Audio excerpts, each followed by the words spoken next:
I'm cancer physical therapy specialist, Dr. Leslie Walke. In the next episodes of The Recovery Room, we are going to tackle the subjects of body weight, dieting, weight loss, and their effects on our health and our well-being. Why? Listen closely as I quote the American Cancer Society. For most Americans who do not use tobacco, the most important cancer risk factors that can be changed are body weight, diet, and physical activity.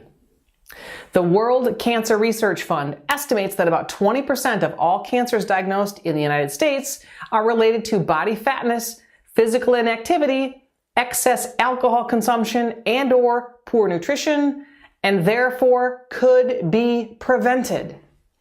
Being overweight and being inactive is killing us. And if we are not careful, this trend may kill our children. Topics we will discuss in the upcoming Recovery Room episodes are: how is body weight associated with cancer? What is BMI or body mass index, and why does it matter? We will shatter diet myths. We'll talk about how being healthy and being thin are two different things. And if you are overweight or obese, what are you supposed to do and what steps should you take? In this episode, we'll talk about the link between body weight and cancer and the indicator called body mass index. Let's start with some startling facts. In the US and many other high-income countries, 30% of us are obese and 70% are overweight. In the last decades, we have become so accustomed and desensitized to seeing overweight people that today most of us see a mildly overweight person as being thin. According to the American Cancer Society, being overweight or obese is clearly linked to an overall increased risk of cancer. Excess body weight is responsible for about 8% of all cancer diagnoses and 7% of all cancer-related deaths here in the United States. Now, the links between body weight and cancer are complex and not yet fully understood. Why being overweight can cause cancer may be related to the immune system and inflammation, levels of insulin, and other hormones like testosterone and estrogen. Or it may even be related to cell growth factors. We just don't know yet.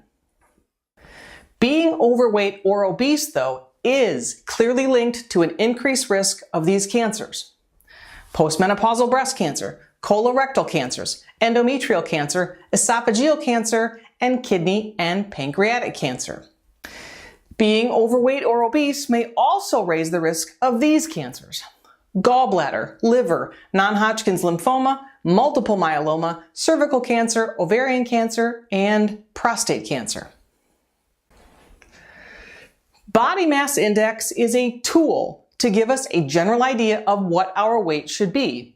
It is a value or number derived from our weight and height. BMI is not perfect, nor is it an indicator of overall health, but it is a good place to start. A BMI value under 18 is considered underweight. A BMI of 19 to 24 is considered normal. A BMI of 25 or above is considered overweight, and a BMI of 30 and above is considered obese. Again, this number is not perfect, but it is a very good guideline and indicator of risk of diseases like cancer, heart disease, stroke, hypertension, diabetes, and dementia.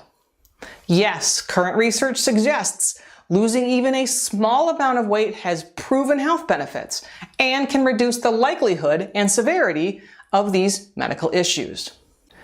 Your homework between now and the next episode is to weigh yourself and learn your body mass index number. It is most accurate to weigh yourself in the morning without clothing on and after using the bathroom.